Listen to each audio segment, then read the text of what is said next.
Hey, what's going on? It's Charles, and I'm back again with another episode. So today, actually, I got a bad comment on a video. I shaved my head and I shaved my beard, and this is really messed up, man. Someone said this guy looks like an overweight crash test dummy. I mean, how could you do something like that, man? This guy looks like an overweight crash test dummy? And that's messed up. That's not cool. That's not even cool, man. But then I started thinking, like, why are crash test dummies always like really like light skin?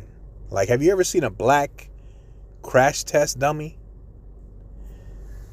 And then I looked up this article, and I found this article where somebody is trying to get more diversity when it comes to crash test dummies. Like, we need some black crash test dummies, and we need some women crash test dummies who are pregnant. And they're like, this is really important, because if you don't have these types of crash test dummies, then real people are going to get harmed. And I'm like, what? Are you absolutely out of your mind? You got to be out of your mind.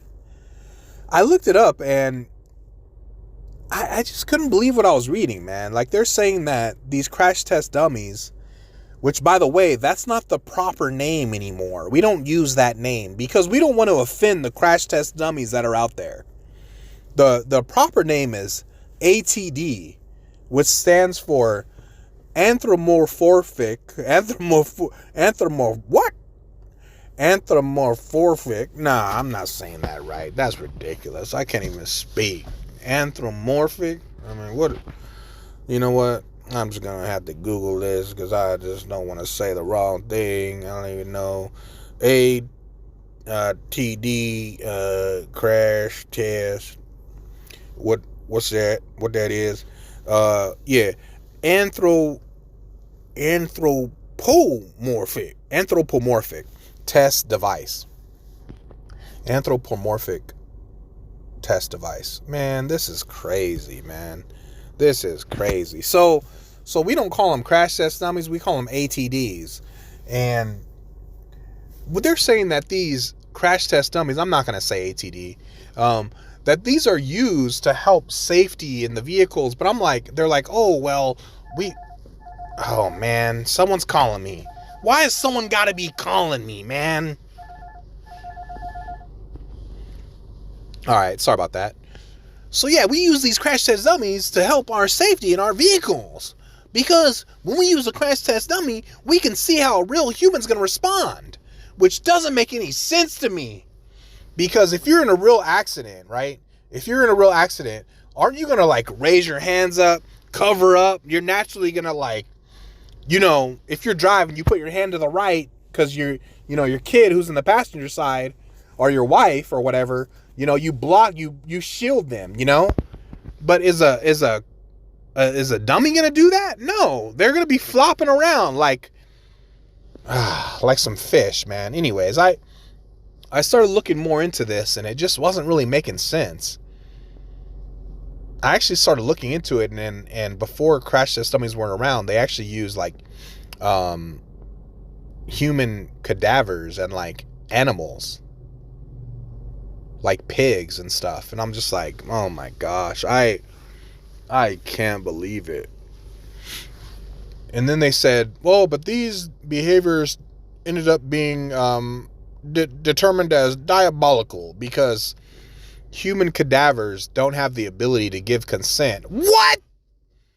What am I reading? Oh, animals don't have the ability to say, yes, I would like to be involved in this crash testing. Yes.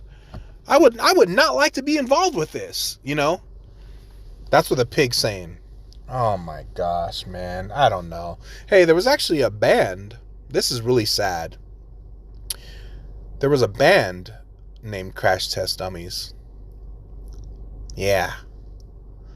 I was looking at something recently. What was it? Oh man, what was this? Something about animals. What was it? Chat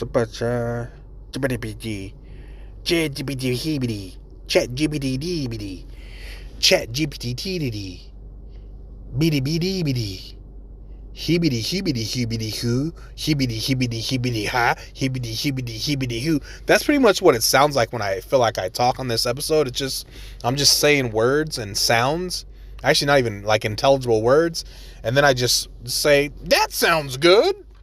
This sounds like this could be a good episode. Let me record that and let me post that on the Spotify. I'll write it in.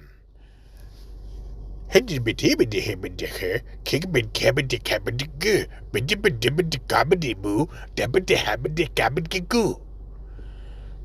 then I just want you guys to watch this and share this with as many people as possible, because I've said some very great things here, and it's valuable.